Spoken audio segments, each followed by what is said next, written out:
खुलुमबाय लोगोफोर नोंथांमोनखौ फिन खनसेबाव आंनि चेनेलाव बरायहरनाय थाबाय। दिनै आं नोंथांमोननो मोननैसो आपडेट लानानै फैदों दै लोगोफोर। नोंथांमोना अननानै भिडिअखौ जोबजासिम नायलां आरो सोरबाफोर चेनेलाव गोदानै फैदोंब्ला अननानै चेनेलखौ साबस्क्राइब खालामनानै हो, लोगोसे लाइक आरो शेयार खालामनानै हो।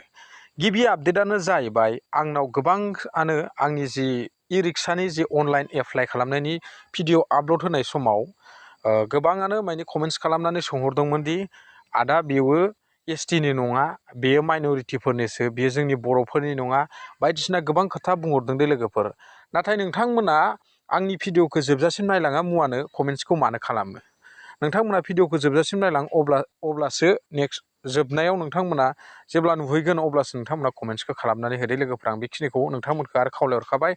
बियो नंगौ थिगानो, सिगाङाव जि ई-रिक्सानि अनलाइन एप्लाइ जादोंमोन दै, बेवहाय बियो माइन'रिटिनि अनलिल' जादों। नाथाय जोंनि बेवहाय हिन्दु मानसिया बे सिगांनि जि ई-रिक्सानि अनलाइन एप्लाइमोन बेहाय जोंनि जि एसटि हारि, जोंनि ट्राइबेल हारिया बेवहाय अनलाइन एप्लाइ खालामनो हायाखैमोन।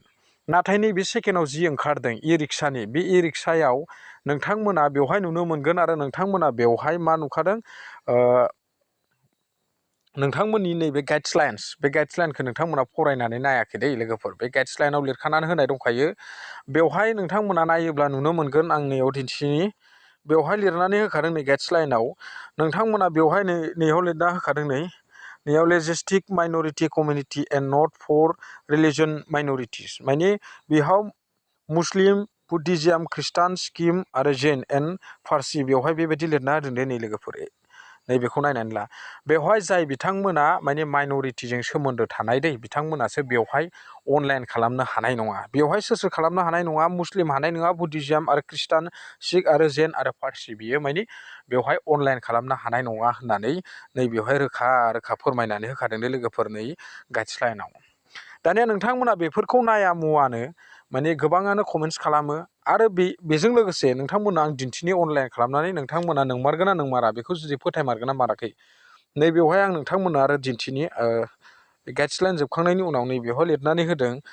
बेवहाय आरो सोरबा सोंहरदों आरो मा सोंहरदों मिथिबायना? सोरबाया ओरै सोंहरदों, बिनि लास्ट डेटआ माब्ला आरो अनलाइन एप्लिकेसना माब्लानिफ्राय स्टार्ट जानाय? बेयो जाहैबाय 1 डिसेम्बरनिफ्राय जागायदों दे लोगोफोर। नै बेखौ नायनानै लाब्लानो जाबाय। 1 डिसेम्बरनिफ्राय 30 डिसेम्बराव लास्ट डेटखौबो गोबाङानो सोंहरबाय दं। दिनै आं नोंथांमोननो रोखायै फोरमायनानै होबाय आरो नै बेवहाय लिरनानै होखादों अनलाइन डेटआ 1 डिसेम्बरनिफ्राय जोबनाय 30आव माने बिनि जि अनलाइन एप्लाइ बियो जोबहैगोन आरो। दानिया नोंथांमोना बेवहायबो दाउटआ क्लियार जाबाय। गोबाङा सोंदों आरो नोंथांमोना सोंबाय दंमोन दि एसटिनि नङा, मानि नङा होननानै कमेन्ट्स खालामदोंमोन। बेवहायबो नोंथांमोना क्लियार जाबाय। बेखौ आं प्रुफखौ नोंथांमोना आरो मोनसे दिन्थिबावनि दे। अनलाइनाव थांनानै बे नैबेयावहाय एप्लिकेसन फर्माव आङो क्लिक खालामबाय। क्लिक खालामखांनायनि उनाव नोंथांमोना बेफोरबायदि फार्स्ट अपसन नुजागोन। नैबे फार्स्ट अपसन नुजागोन। बेवहाय नोंथांमोना ई-रिक्साबाथाय ई-रिक्साखौ सेलेक्ट खालामनानै लाबानो जाबाय आरो आं बेवहाय ई-रिक्साखौ सेलेक्ट खालामनानै लानोसै। खालामखांनायनि उनाव आं बेफोरखौ फोरमायलायला, बेखौ सिगांनि आं भिडिअआव फोरमायखाबाय।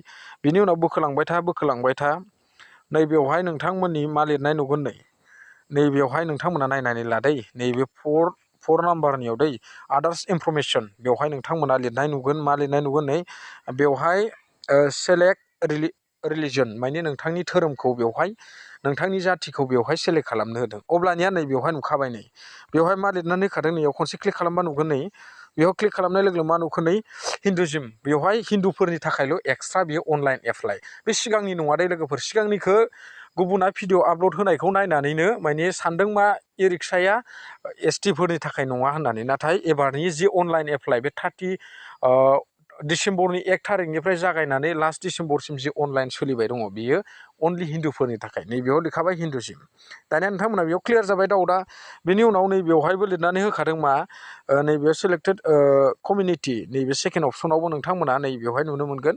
बेवहाय खनसे क्लिक खालामनानै हो। क्लिक खालामोब्लाथाय नोंथांनि मा नुगोन, बेवहाय बाङालि आरो बेंगलि आरो मा होनो हिन्दी, बेवहाय नोंथांनि माबाखौ कमिउनिटिखौ बेयाव सेलेक्ट खालामनानै लानो हायो आरो नाथाय जोंना बेवहाय गैया अब्लानिया नोंथाङा मा खालामनांगोन आदार्सआव होखांनायनि उनाव नोंथांमोना नैबे कमिउनिटियाव अनलि मा लिरनो नांगोन नोंथांमोना बड' लिरनांगोन दै लोगोफोर आं बेखौ नोंथांमोननो डाउटखौ क्लियार खालामनानै होखाबाय नोंथांमोना भिडिअखौ जोबजासिम नायालासिनो कमेन्ट दा खालाम आरो दिनैनि आं जि भिडिअ आपल'ड होदों बेखौबो नोंथांमोना अननानै जोबजासिम नायलां अब्लानो बुजि मोनगोन आरो माने बे एसटिनि नंमारगोना नंमारा गोबाङानो एसटिनि नङा होननानै बारे कमेन्ट फैदों दे लोगोफोर नेक्स्ट आपडेटनि सायाव आरो सावरायनोसैलाय लोगोफोर नेक्स्ट आपडेटआनो जाहैबाय रेशन कार्ड गोबाङानो सोंहरबाय दं रेशन कार्डखौ माने बानायनो हागोन ना हाया आदा गोदानै एप्लाइ खालामनो हागोन ना हाया बेखौबो नोंथांमोननो आं क्लियारलि फोरमायखानि रेशन कार्डखौ नोंथांमोना अलरेडि माने अनलाइनजों बानायनो हानाय नङा दै अनलाइननि थ्रुयै जानाय नङा बे रेशन कार्डनि जि रेशन कार्ड बानायनाय खामानि बे खामानिया सोलिबाय दं खिन्थु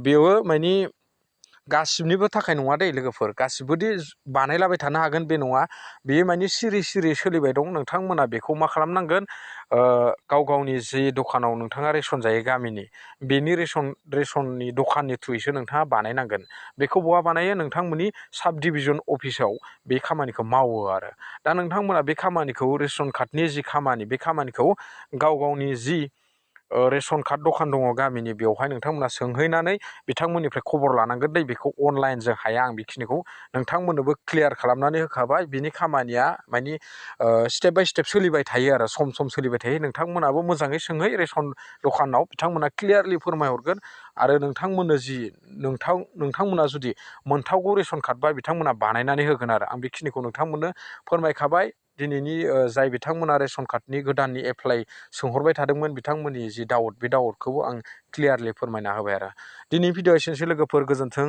थेंक इउ नेक्स्ट भिडिअआव लोगो मोनगोन बाय